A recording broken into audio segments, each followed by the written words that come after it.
No, you certainly weren't going to sneak up on the enemy, that's for sure. You wonder why these old pilots can't hear very well? Sitting behind that thing will tell you why. Now that castor oil lubrication has a great odor. You are familiar with what castor oil is used for in the medicinal world. Breathing in all that castor oil, the pilots start to loosen up a little bit. Here we come again, nice little high-speed taxi here.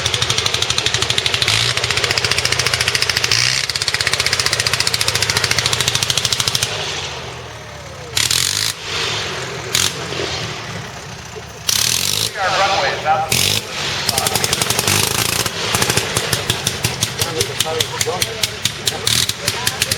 Airplane, the Cadrone G3. Let's see how we do today.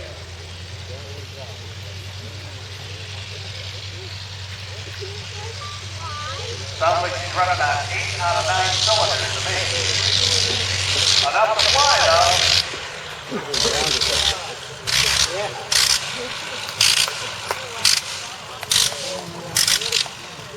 Our next Pioneer machine that we're going to bring out, this will be a great photo opportunity as well that will top the last two Pioneer machines, is a 1911 Curtiss Model D, Glenn Hammond Curtiss from New York, right at the southern end of Utica Lake. Was a bicycle racer, a motorcycle racer, an engine builder. Got involved with aviation with the Aerial Experiment Association, which was funded largely in part by Alexander Graham Bell. In 1908, their most successful airplane, their first successful airplane, the June Bug. They won the Scientific American Trophy for the first flight of 1 kilometer, July 4th, 1908. In 1909, as the first international airplane in Reims, France, Glenn Curtiss won the Scientific American Trophy for a second time. And in 1910, he won it for a third time with a flight from Albany, New York to New York City. An airplane very similar to this. This is a 1911 Curtiss Model D, the first flown by the United States Army Signal Corps and also used by the United States Navy. Fore and aft on the control wheel actuate elevators on the front and rear outriggers. Then, if you turn the wheel to the left and right, that actuates the rudder on the tailplane of the airplane. So now you can go up and down, you can skid it through the sky left and right. If you want to bank the wings to turn left or right, the pilot leans to the seat. You want to turn right, you lean to the right. You want to turn left, you lean to the left. A lot of body English coming from Curtiss Model D. Our next Pioneer machine we built as the oldest flying airplane in the United States of America with a bunch of stipulations. It is not completely original, but there are some original components in this airplane. This is serial number 56, built in 1909 by Louis Blériot himself. Who was Louis Blériot? Well, Louis Blériot was one of the most famous French pioneer aviators of all time. He built many different airplanes, 1907, 1908, before settling on this time what he called his Type 11. Notice, for 1909, engine out in front, pilot ran to the center of gravity, a mid-wing design.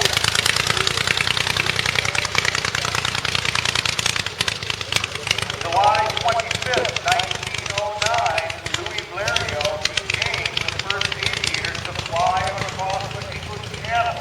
The London Daily Mail had offered a £5,000 prize for that flight.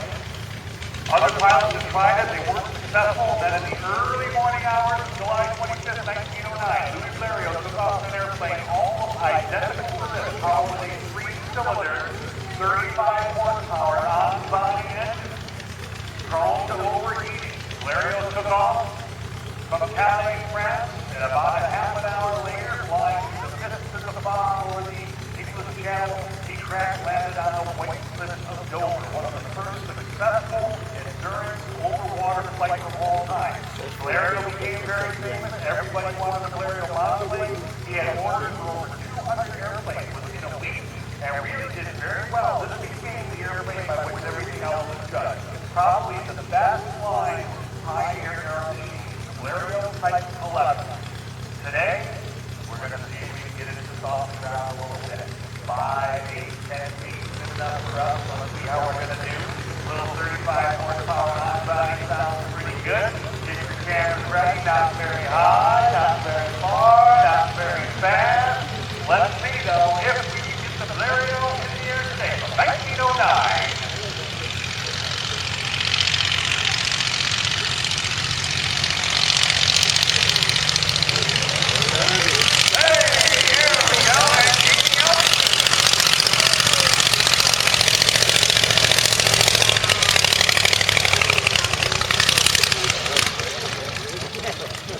That, in our opinion, is a pretty darn nice flight of the Blériot. Now remember, folks, just because we're a little bit chicken, we just hop up down the runway a little bit and show things. Back in the day, that airplane could do pretty much everything. A beefed-up Blériot became the first airplane to loop-to-loop. It won many of the speed and endurance races back in the 1909, 1910 era. Very nice to see in the skies today.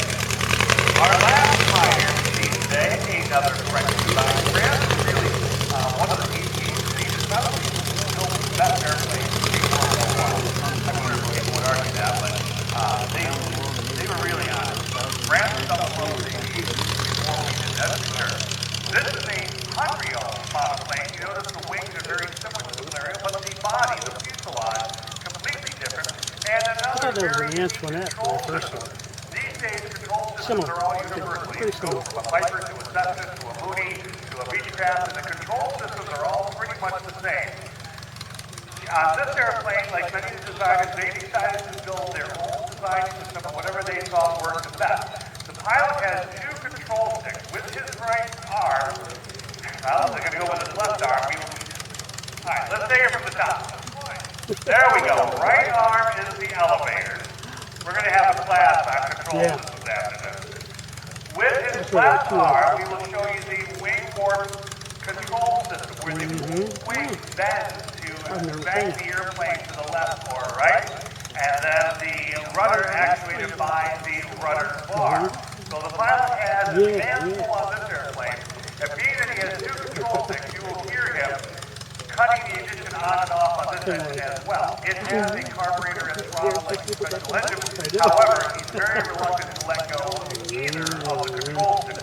Very, very graceful design on the plane. Alright, you're going to have to get this one. I want to watch. Yeah.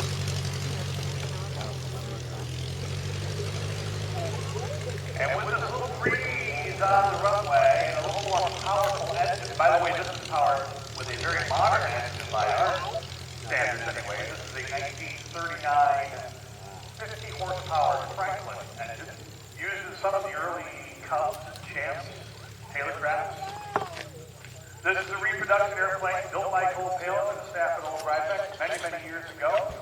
Cole and his wife Rita were able to tour the great air museums over in Europe and outside of Paris, France. You see that air was an original Rhinebeck monoplane. Very rare aircraft indeed.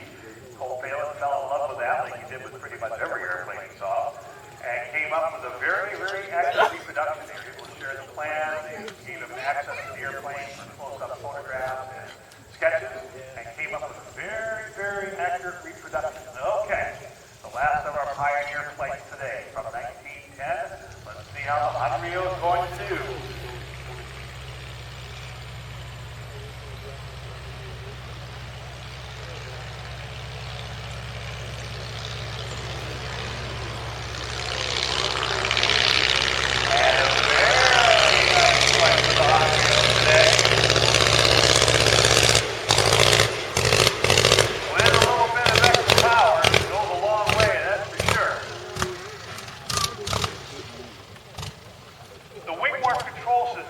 Pilot actually banking the airplane a little bit to the left and right, a little bit more maneuverable than our original Blériot. It's a little bit tired out. 7 is powered with an original 200 horsepower Mercedes aircraft engine, original 1918, 6-cylinder, inline, water-cooled, aluminum crankcase, dual ignition. It's got it all for 1918.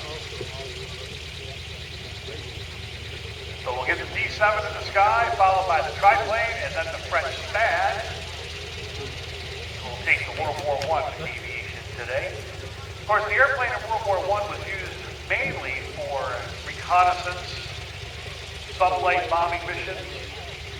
But eventually, those patrol ships began taking up pistols, rifles to fend off the enemy. As World War I dogfight was incorporated, the aviation units became a little bit more important. And although the airplane really didn't play a very prominent role in the actual outcome of World War I, it did give us a pretty good look at the military use of the airplane. Taxiing out right now, ladies and gentlemen, this was the last airplane built by the founder of Rhinebeck Aug, Cole Phelan himself. 1918 Fokker D7 with a big brass radiator on the front provides the liquid cooling for the Mercedes engine. A very unique paint scheme. The wings are a camouflage pattern known as the lozenge pattern, and on the side of the airplane, the German pilots were allowed to decorate their airplane pretty much any way they wanted. This was flown by Lieutenant Schutzel, and he decorated his Fokker D7 with a scene from one of the Grimm brothers' fairy tales entitled The Seven Schwabians. Now, if any of you have read any of the Grimm brothers' fairy tales over the years, they are a little strange. They can be a little bit out there.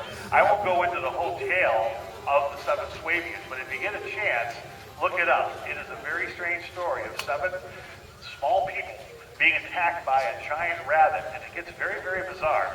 But that's what Lieutenant Schutzel decided to decorate his airplane as, and so this is a very, very accurate paint scheme on all 3 axes.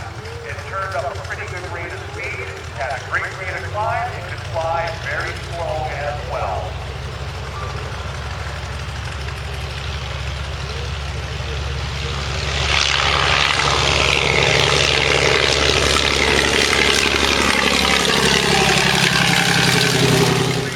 Well, there were some advantages and some disadvantages, actually. This was still the experimental stage. They tried 1 wing, they tried 2 wings. Why not try 3?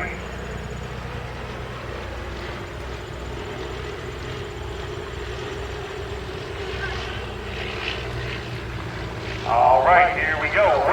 The DR-1 will put 2 German fighters up in the sky for you.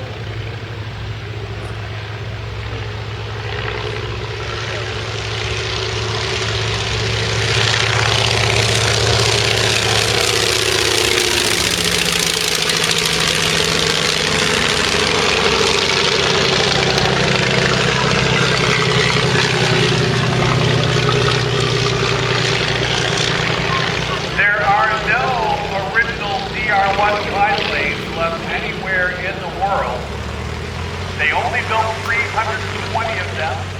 The last 2 surviving triplanes were lost in bombing raids during World War II. So any triplane you see these days is a reproduction airplane. It was maintained by Master von Richthofen, the Red Baron of Germany. It had a very short but spectacular career. Here comes our 3rd World War I fighter, the famed French Spad, Type 7, joining him with these machines.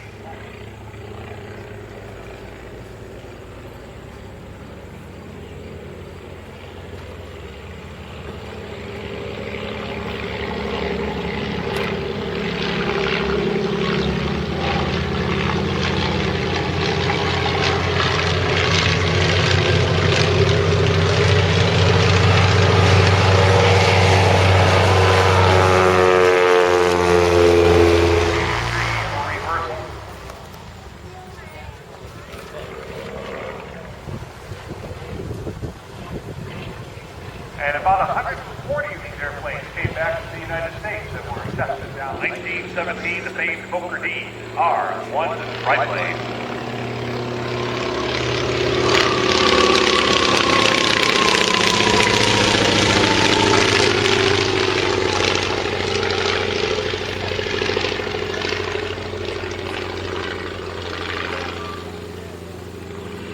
Hey, please take a look down below. Looks like the runway is sketchy. Or maybe he said the heck with them. I've had enough. I'm coming back into land. Here comes the bad for landing from shore.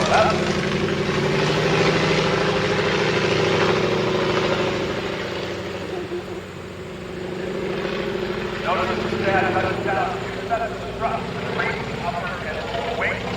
Very, very thin airfoil on the stat, keeping it high speed. The original turbofan in a stat would be a V8 Hispano squeeze engine airplane with 3 wings stacked up like that.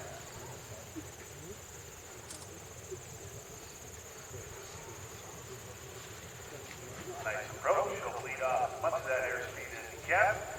Sometimes wheel lands, sometimes 3 points, depending on wind conditions.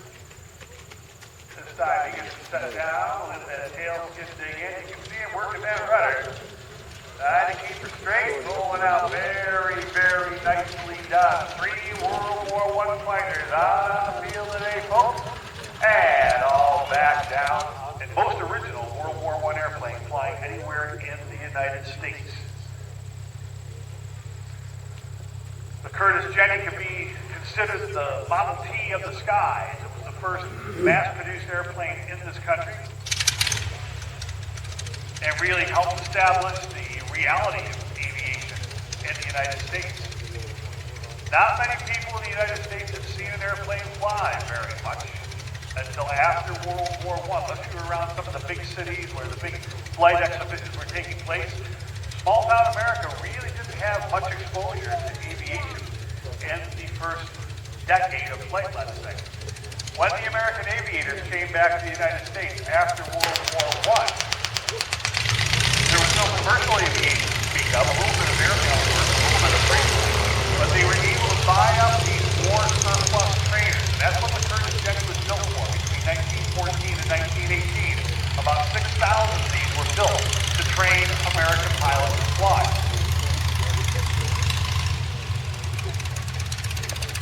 Over 90% of American aviators who flew in World War I trained in the Curtiss Jenny. And the airplane certainly played a very key role in the beginning of what was become one of the great, powerful air forces on the earth.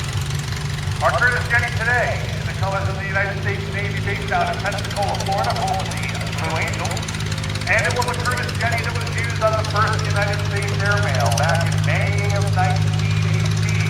And we're going to recreate a little bit of that mail today. We've got a U.S. mail truck out on the field. We've got a stack of mail we're going to put in the front cockpit. And we're going to make a nice little airmail flight today. In that original airmail flight, May 15, 1918, there was a Jenny that was supplied from New York to Philadelphia to D.C. and one to go from D.C. to Philly to New York. The pilot out of the D.C. end took off and really was a novice pilot and didn't read his compass properly and ended up getting lost and landed in a field in Maryland where he broke the propeller.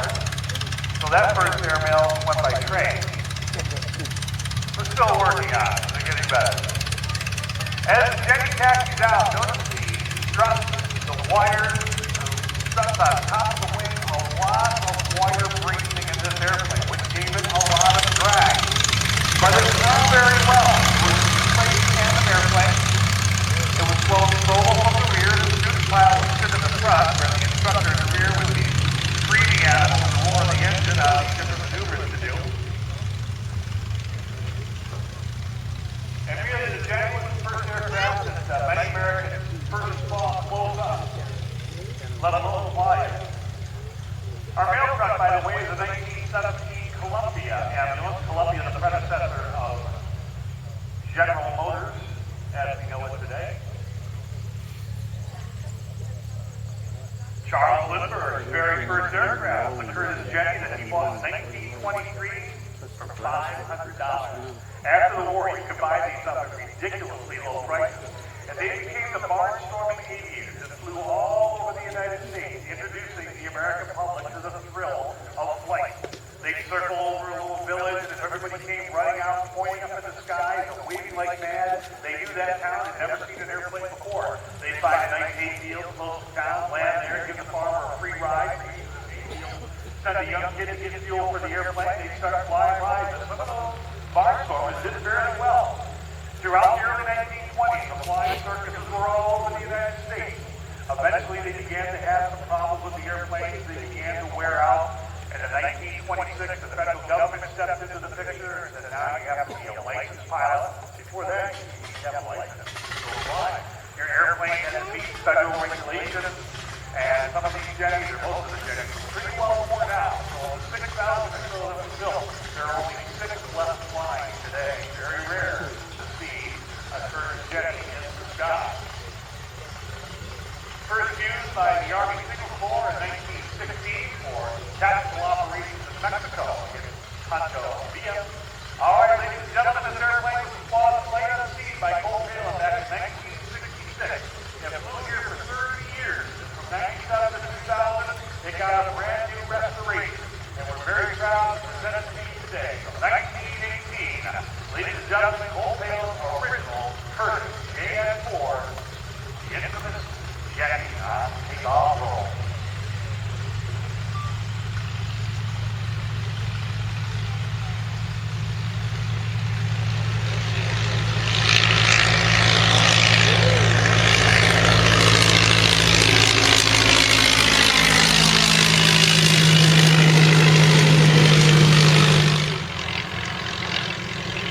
You'll notice that we don't do anything too fancy with the old Curtis Jenny. We treat it as Kid Club. She's a grand old dame in the sky. Curtis Jenny cruised around 75 miles per hour, landed about 40 miles per hour. And it was said back then if you could fly a jet, you could fly anything.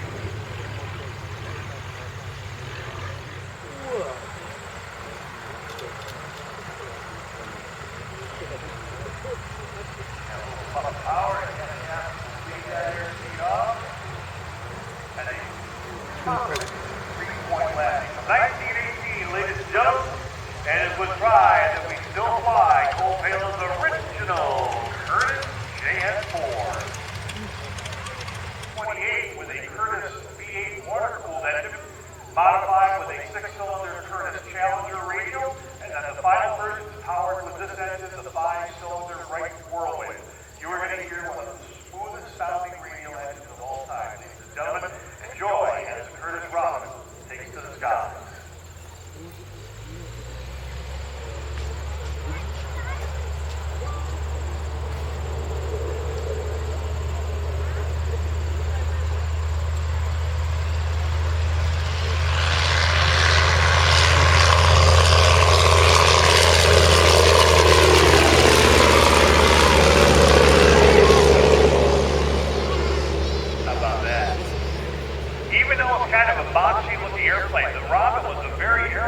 Aerodynamically very efficient machine.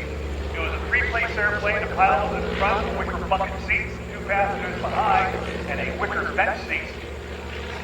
It provided great visibility for the pilot. The enclosed cabin had a skylight overhead and full-length side windows that gave the pilot great visibility, especially upon landing. And some of you may remember the name Doug Corrigan. Ron Wayne Corrigan came into fame. He's one of the last glory-seeking aviators. Worked on the Spirit of St. Louis out of San Diego, California. In 1938, he bought a run-out Curtis Robinson, flew it all the way from California to New York. And said he was going to fly across the Atlantic Ocean, even though it had been done already. The government did not give him permission to do so. They said you can fly back to California if you want.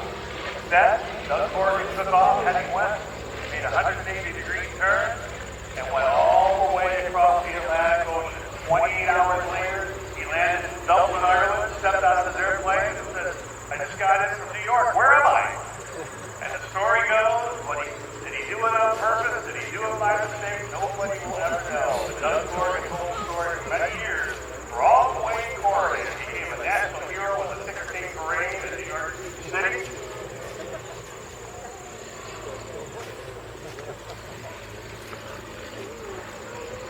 Play half of tonight's full flight flyby. Curtis Robinson. We saw the J3 Scout flying in River Scout way back at the beginning of the show. The J3 up with its granddaddy, the Taylor 2 Scout. Current reading color, listening to sun. Play half this pair. That's the route back down. See those little windows in it? Goes right down to the floorboard. Place in there in the front cockpit. Very comfortable in that wicker seat. That is the factory color scheme, and when it came off the factory assembly line down in St. Louis,